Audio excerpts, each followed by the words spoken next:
Hello there, BoBo the Bitcoiner is back. Today let's talk a little bit about the market, alright? Bitcoin is now entering a very bullish territory. We are witnessing an emerging monetary asset, the likes of which none of us has ever seen.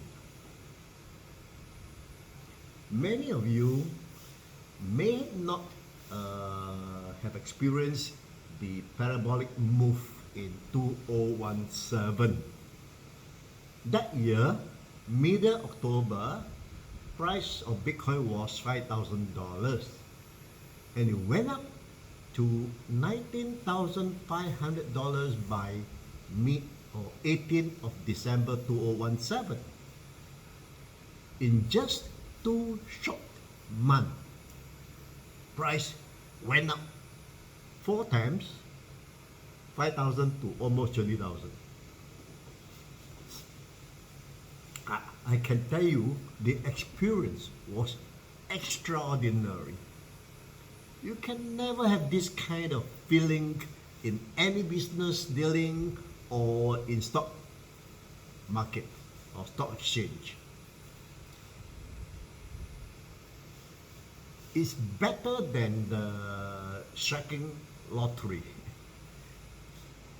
because lottery happens only once in the blue moon, right?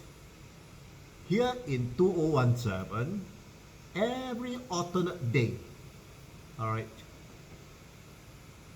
it is like striking lottery every alternate day. $500 up, $1,000 up, $750 up, $1,000 up. Wow. Si pesong.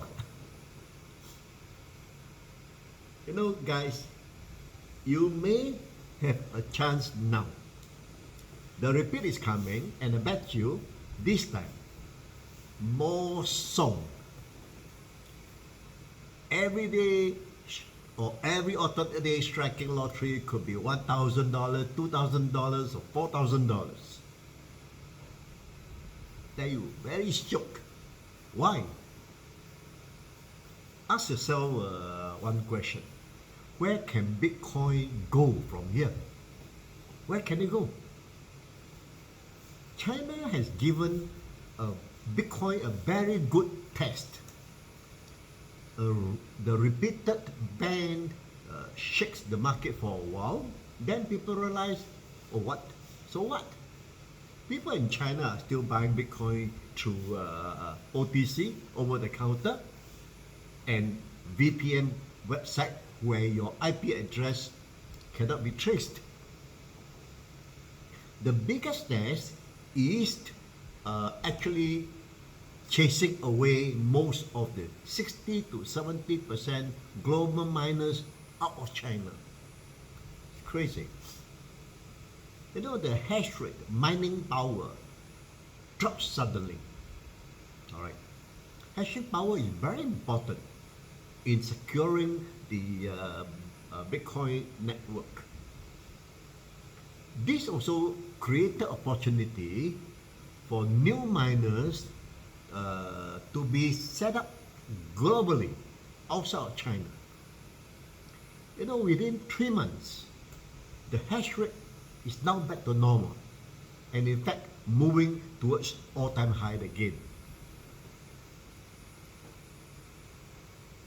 China also gave Bitcoin the opportunity to demonstrate its Bitcoin mining difficulty adjustment, which works to perfection, proving Satoshi genius in designing such a complex yet simple solution. When less miners work, difficulties goes down, making it easier to mine a block every 10 minutes. And when more miners work, difficulties goes up, making it more difficult to mine a block. But still achievable around 1 block every 10 minutes. Most of you should know why a block will be mined is mine in about 10 minutes, right? If you have gone through my crash course. Many ordinary retail investors don't understand mining. All right, they look at it as though nothing lah. Here goes in, there goes out. All the news in the world. But the significance of this test is huge. I tell you, investors, big investors, are watching like a hawk. Financial institutions, hedge fund, pension fund, insurance, family officers, the billionaires or the billionaires. They need to be convinced Bitcoin stands the test of time on all occasions. Well, Bitcoin did this time. Yeah? The fact by Elon Musk about the ESG pollution also helps. Miners are now consciously moving to areas that offer energy, clean energy like solar, water, wind, and even volcanic. Most big investors now need less convincing, or should I say, understand Bitcoin better now. They start to appreciate the benefit of Bitcoin. All right. Based on survey by Fidelity, Bank of America, and many reputable financial institutions, more than 50% of their clients are considering dipping their toes into Bitcoin and crypto. Some already done it, but the process is very tedious for them. You know, it complicates the accounting and tax reporting.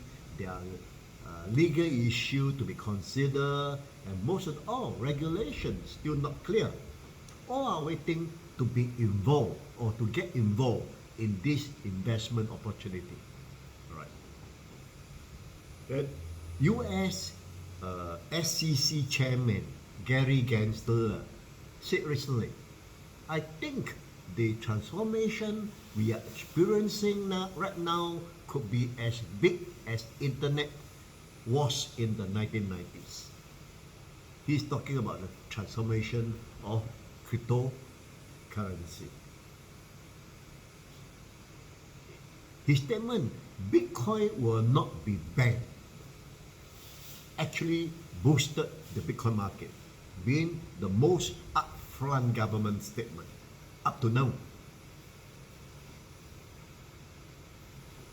You know, looking at the recent happenings, BoA in July set up a crypto division and they put up a report, digital assets section, too large to ignore. JP Morgan stated that financial institutions are sees Bitcoin as a better inflation hedge than gold. JP Morgan also revealed that institutional investors are investing into Bitcoin again. US banks start offering Bitcoin custody services through a partnership with NYDIG. George Soros, everyone knows George Soros, the king of currency manipulators, also invested in Bitcoin. Temasek also bought Bitcoin from the miners directly. Temasek also invested in Binance, the world's largest crypto exchange. Just to name you a few. On the application front, Twitter cooperation with Strike apps. Strike is a wallet, making it possible for users to buy as little as 50 cents in Bitcoin and to buy a cup of coffee. El Salvador demonstrated with their Chivo wallet, enabling users to buy at McDonald's and Starbucks. You know, this to To me, this is a very critical, important, and useful information. A lot of people have not digest this yet. By Shrek and Twitter, they make it possible for everyday use of Bitcoin. All right.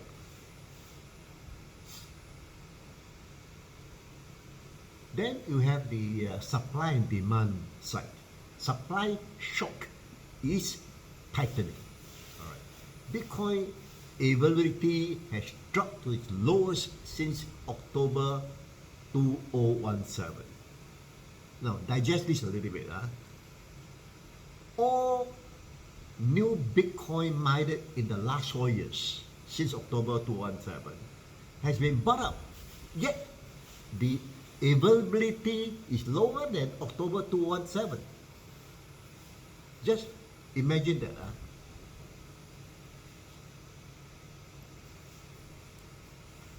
At the same time, long-term holder, LTH, reached highest staking, 81% of circulating supply. Historically, when SDH short-term holder approaches the 20%, Bitcoin price move upwards is at play. All I have described just now are reason for the rise of Bitcoin recently. Really, there's no other way for Bitcoin to move except upwards. Of course, it won't be a straight line like that. In between, you will see frequent some dropbacks, corrections, and kacau here and there. But going up ultimately is inevitable. That is why patience is the key when investing in crypto. Bitcoin is not a sprint or a marathon. And if you agree it is appreciating, then dollars cost average is the best way to invest. Forget about those I should have bought more Bitcoin. A famous thought always comes in moments of sudden appreciation. It's always easy in retrospect. Owning one Bitcoin, is a big achievement when it reaches $1 million. If that happened, remember, out of 7.5 billion people on Earth, only 21 million people has it. And you can be one of them. The longer Bitcoin survive, the more people feel they need to pay attention. You can be the early one. In fact, you should be the early one, given that you are standing or sitting right here now, listening, and you are now right in the middle of the beginning of Bitcoin revolution. This by itself is something. The latecomer in future will never have the opportunities. You, they say, the time is money, right? Okay, a word of a disclaimer. I'm not a financial advisor. All I do is to compile the information relate to my listeners for their benefit of understanding. You need to do your own research. Please do your own due diligence before investing in Bitcoin and cryptocurrency. All right, it's high risk, but can be very rewarding. Okay, guys. Hope you enjoyed today's episode. See you the next time. Don't forget to like. Bye bye.